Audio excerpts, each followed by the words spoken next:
My family was shocked when we heard our Uncle Benjamin was found in the woods surrounding his vacation home. I didn't know him very well, as he lived far away from most of the family, so I only really saw him at family meetings. His funeral wasn't a big event. There were my two aunts, Lucy and Laura, my other uncle Stephen, and my little nephew Mikey. In Ben's will was written that I got his vacation home. I figured that it was nice to spend some time in a place where there was no distraction, as I had to study for my exams.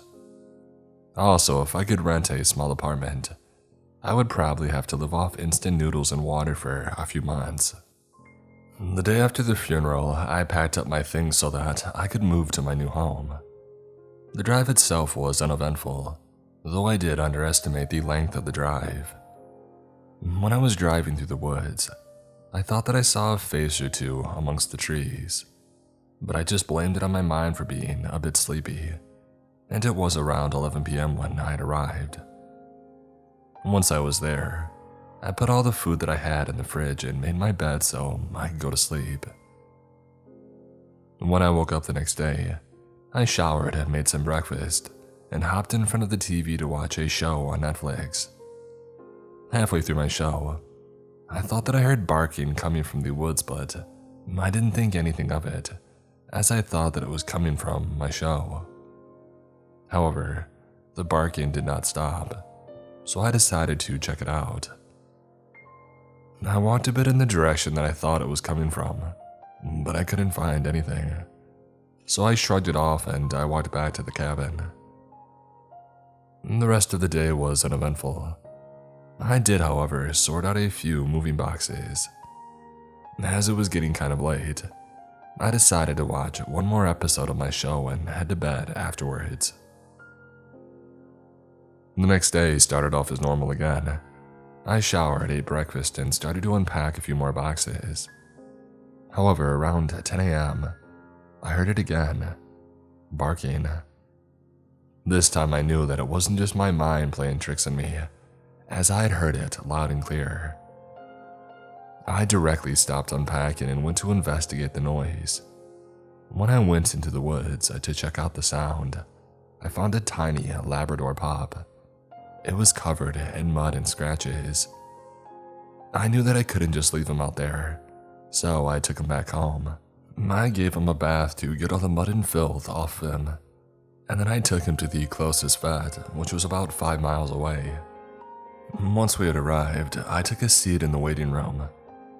I couldn't help but notice that the other people in the room had a small look of judgment towards me. I totally understand why, as the pup looked like he had been attacked. When it was our turn, I heard a soft whimper coming from the pup, but he did decide to walk with me to the room. After a few checkups, the vet asked me if I had owned the pup.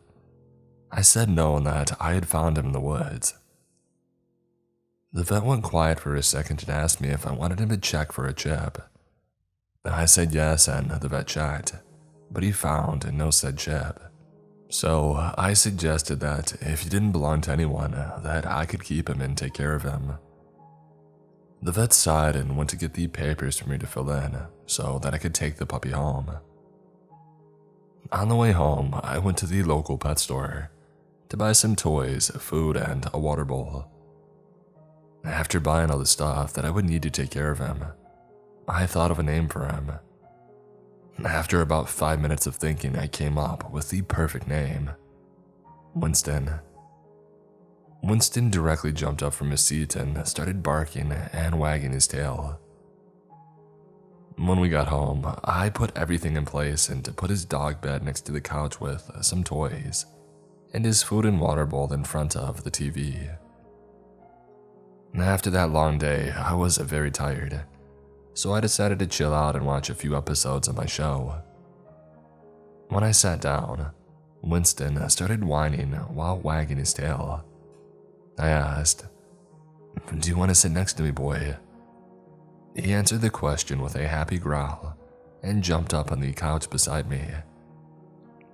I watched TV until it was around 10 p.m., and I decided to call it a night. I decided to put Winston's bed in the bedroom next to me for the first night, so that he could get used to the house.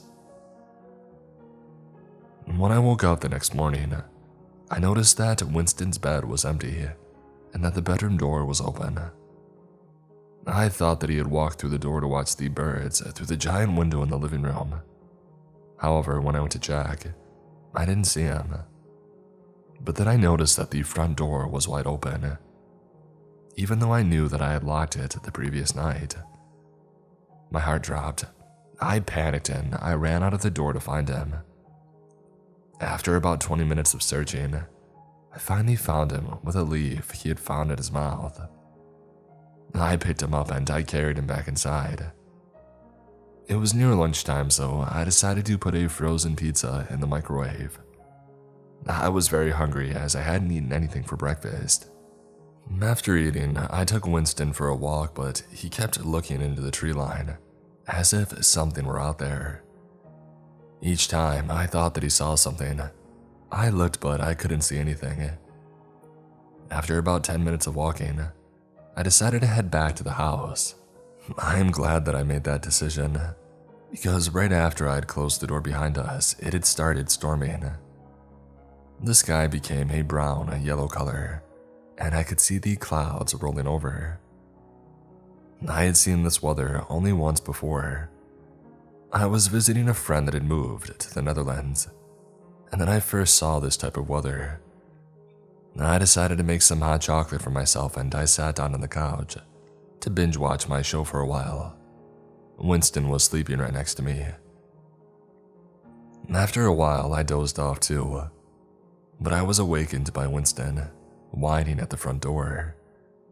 I decided to check up on him and noticed that he was shivering from fear. I looked through the window of the front door and saw nothing. I figured it was some deer walking by that had spooked the little pup. I picked Winston up and carried him to the couch so that I could cuddle him to ease his nerves. The next morning, I woke up early and decided to do an early morning walk with Winston. After walking for a bit, I saw a pack of deer just roaming around in an open area in the forest. This only reinforced my thought of Winston being scared from some deer just roaming around on our property. However, when we came back from our walk, I noticed something different about the front door. Scratch marks. Upon closer inspection, I saw that these scratches were massive. They were all about 10 inches long and 1 inch deep. Now, I'm no expert in forest animals, but I dang well knew that those didn't belong to a deer. I decided to call a repairman to come fix it, and they arrived in about 30 minutes. "Those are some massive marks on your door, bud," one of the men said. "Yeah, I would get something for protection if I were you," the other one said. I followed his advice and I later bought one, just to protect myself and Winston. After I had gotten back from the store, the men were already done with the door, and I gave them a thank you and they left. The following day started off pretty normal. I woke up, had an early shower, and decided to do another early walk with Winston. I saw 2 squirrels fighting over some pine cones, a flock of birds flying in the opposite direction of my house, and I think that I spotted a small mouse running through the freshly fallen leaves. However, Winston was shivering against my leg, whining. I asked what was wrong and he basically jumped. I decided then and there to head back. I could hear something growl in the distance and another flock of birds flew off in the opposite direction of the sound. When I was back on my property, I noticed something weird. My front door was ripped from its hinges and lying about 3 meters to the left. I directly pulled my piece out of my pocket because I didn't know if who or whatever had left yet. When I walked into the house, I froze. There were scratches everywhere. Whatever had done this had enormous claws. Upon closer inspection, I noticed that the claw marks were the exact same as the ones on the door from yesterday. I also noticed that my fridge door was hanging from its hinges. When I looked in the fridge, I saw that it was a mess. All the meat was gone, and all the drawers were ripped out of the fridge. I put the front door back in its place using the tools that I had recently unpacked, and I fixed up the fridge. After I was done, I decided to take a little break, so I sat on the couch with my drink. After a while, I moved my arm only to touch something wet and squishy. I jumped and looked at what I had touched. It was the body of a squirrel, well, at least what was left of it. The squirrel was pretty torn up, and it made quite a mess of my living room. I cleaned everything up and I buried the squirrel. I put a small stick in the grave as a sign of respect. After that, I decided it was time to pack my things. When I was about halfway done with putting everything in boxes, it was already late in the evening. I figured that it wouldn't hurt to stay here just one more night, but I was very wrong about that. I was woken up by Winston. He had jumped on the bed to hide with me. He was shivering and whining because he sensed that something was wrong. I stood up. Winston let out a bark to warn me. God, I should have listened. I went to the front door as Winston was looking right at it. I looked through the window and saw something big. It looked like a deer, but I knew it wasn't one. It had massive antlers and a skull-like face, and the smell. Oh God, the smell. It smelled like waste that had been rotting out in the sun for days. When I heard another bark coming from Winston, the thing looked up and tried to smash the door with its head. I directly pulled out my piece and I fired twice. The thing howled in pain and it ran away. After that thing ran away, I began to grab my stuff. I grabbed the most important things that I would need, picked up Winston, and I ran to my car. When I opened the car door, I heard the thing let out a cry behind me, but I didn't look back. I hopped in my car and I drove off. I am really glad that there wasn't much traffic on the road, as I was going about 90 miles per hour. I mean, can you really blame me for it? I wanted to get out of there as quickly as possible. While driving to get out of the woods, I saw the trees flash by. It reminded me of the first night that I had got there. However, it looked much different in the daytime. It also reminded me of the face that I had seen amongst the trees. I now know it was my mind playing tricks on me that night, as the face I had seen looked exactly like the face of that thing. Lost in thought, I wasn't paying much attention on the road. However, I was directly awakened by the sudden movement in the trees. When I looked towards the movement, I jumped to my seat, and that thing suddenly jumped in front of my car. I screamed. The creature looked at me and lunged towards me. I slammed the gas pedal and drove around the creature. It stared right at me with its hollow eyes as I drove past. 4 hours later, I was back in my hometown. I figured that I would go to see my aunt and Uncle Lucy and Steven. But then I remembered that Mikey was allergic to dogs. So I went to my other aunt, Laura. I figured that she would like the company of me and Winston because of the sudden passing of her brother. I gave her a text that I was coming over and that I was taking my new friend with me. She told me that it was nice for me to come over, but then she asked me why I would drive all the way just to see her. I told her that I would explain when I got there. After about 20 minutes of driving, I arrived at her place. She opened the door and looked at my face. "What's wrong, sweetie?" she had asked me. I guess I was still looking a bit frightened after today's events. I asked if we could go inside. She agreed and we sat on the couch. "Oh, is that your new friend?" she asked, looking at Winston. I told her yes and that his name was Winston. "Oh, that's a cute name," she said. And then she asked why I was here and why I looked so pale. So I told her everything. I told her about Winston, about that monster, and about all the weird stuff that's happened. She went silent for a bit, and then she asked me if I could describe the appearance of the thing. I told her about the antlers, the skull-like face, and the smell. After I told her about it, she looked terrified. She told me that my uncle had called her multiple times about a giant creature roaming around on his property, and the next day, he was found in the woods near his vacation home. I was shocked at all of this, and I asked her if she had a laptop or a computer that I could use. She said yes and that she would go and get it for me. She came back with her old laptop and she gave it to me. I opened up Google and I searched for the creature. After about 10 minutes of searching, I found out what kind of creature it was. It was called a Wendigo. After reading a bit, I knew that the creature that had attacked me definitely was a Wendigo. I told Laura, and she was as pale as a ghost. We talked some more about all the events of the past week, but after about 20 minutes, Winston started whining. My aunt just chalked it up to Winston still being young, but I knew that wasn't the case. I told Laura that we needed to go, and she had asked why. I told her that we didn't have time, but she insisted that she was going to stay. And then she looked at the window. Looking back through the kitchen window was the Wendigo. She screamed. I tried to run after her, but she was too fast. She ran out the front door, only to face the Wendigo. What happened next will haunt me for the rest of my life. The Wendigo opened its mouth and roared, and then it unhinged its jaw. And my aunt was gone.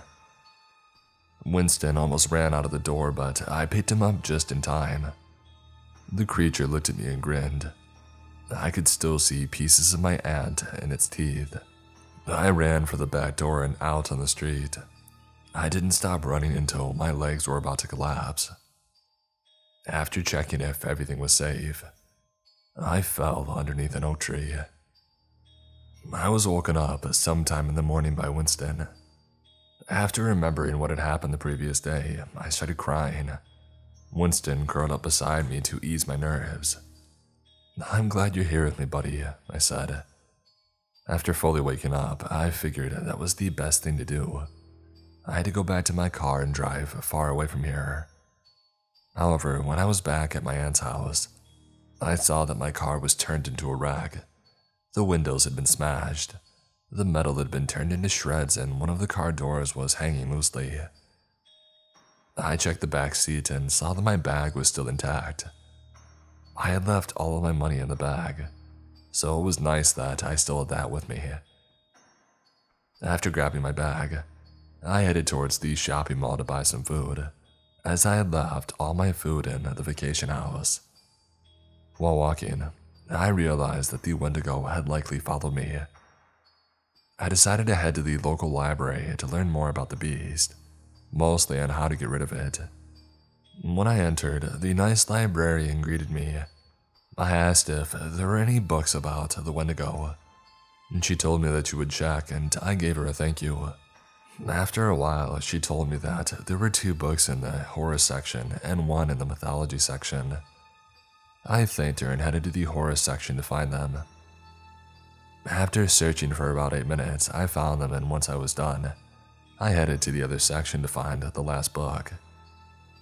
And then I headed to the exit. The librarian asked me if I had a pass, and I told her that I didn't, but that I did have money. She scanned the books and I left. I decided to head to the grocery store afterwards, as I noticed that it was lunchtime already. I bought a sandwich for myself and some treats for Winston. After eating, I decided to head to the local park to walk Winston.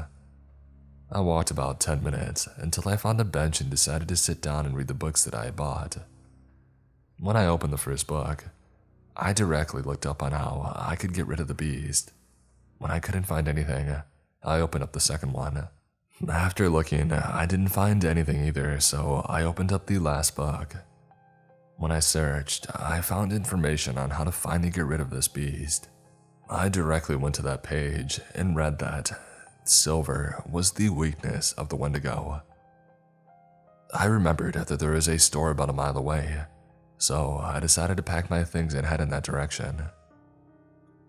When I entered the store, I asked if they had any silver, and they told me that they had some, and that they would go and look for me. Sometime later, they came back and put a small box on the counter in front of me. I knew that it was going to be pricey, but I had enough money to buy 10 of them. And I also bought a new silver piece, as I figured that my old one was too small to even fit the new pieces. After I made my purchase, I walked out of the door and was greeted by Winston, who was wagging his tail happily. I told him that we were finally safe, and that I was going to protect him no matter the cost. He let out a bark of joy, and we walked off. After my little trip to the store, it was almost evening. I knew that I had enough time to get ready for the fight with the Wendigo. I put 3 of these silver pieces and waited. After about 6 minutes of waiting, Winston started whining. I knew then and there that the beast was close. I stood up and I turned off the safety. I heard the thing roar in the distance and I looked in the direction of the sound. And there it was, the Wendigo. I immediately fired twice, and the beast howled in pain and it started charging towards me. I fired another, which gave me enough time to reload, and then I fired 3 more. One of it had hit its leg and another its eye. It collapsed and it cried out in pain. Winston started throwing a barking fit which agitated the beast even more, but it couldn't do anything because of the damage to one of its legs. I loaded another 3, and I fired the final 3 right into its heart. It fell unconscious, but I knew that it wasn't gone yet, as I had read that you needed to get the heart out of it first. I grabbed my knife and walked towards the spawn, and I got the rest of its leg and I took care of its throat, and then I began carving its chest to get to what I needed. After about 20 minutes, I had finally gotten the heart out. I put the heart in my bag and I headed back to Winston. Winston was hiding on the other side of the rock, where I had originally waited for the beast. Once he heard my voice call out, he started sprinting towards me. I kneeled and I started giving him kisses. I cleaned my hands in the nearby lake and we headed towards the nearest motel to sleep for the night. When I woke up the next day, I showered at breakfast and headed to the nearest church so I could bury the heart. When I showed it to the nuns there, they escorted me to a burial place. I grabbed a shovel and I started digging. After about 5 minutes of digging, we had created a big enough hole to bury the heart in. I put the heart in the hole and I closed it, and then I went to the nearby field to pick 2 flowers, an ox-eye daisy for my uncle, and a buttercup for my aunt, as it was her favorite flower. I walked back to the grave and placed down the flowers. I then went to my Aunt Lucy and my Uncle Stephen, and I told them about everything that happened. When I was done talking, they were speechless, and I couldn't blame them, as I knew that the story would shock them. After they had processed everything, they asked me if I was okay. I told them that I was still in a bit of shock from everything that had happened. After we were done talking, they showed me the room that I could stay in, and then asked me if I could keep Winston away from Mikey, as he was allergic. I told them that it would be no problem, as Winston was very well behaved. After we had lunch together, and I asked if they had a laptop that I could use. Uncle Stephen went to get it for me, as me and my aunt chatted for a bit. A minute later, he came back with a laptop and handed it over to me. I then excused myself from the table and went to my room, where I began typing this story to get this message out to everyone. All I have to say is this: listen to your instincts. It saved my life, and I believe it could also save many others as well. If you notice some strange things in the woods, get out of there as quickly as you can. It's hunting you.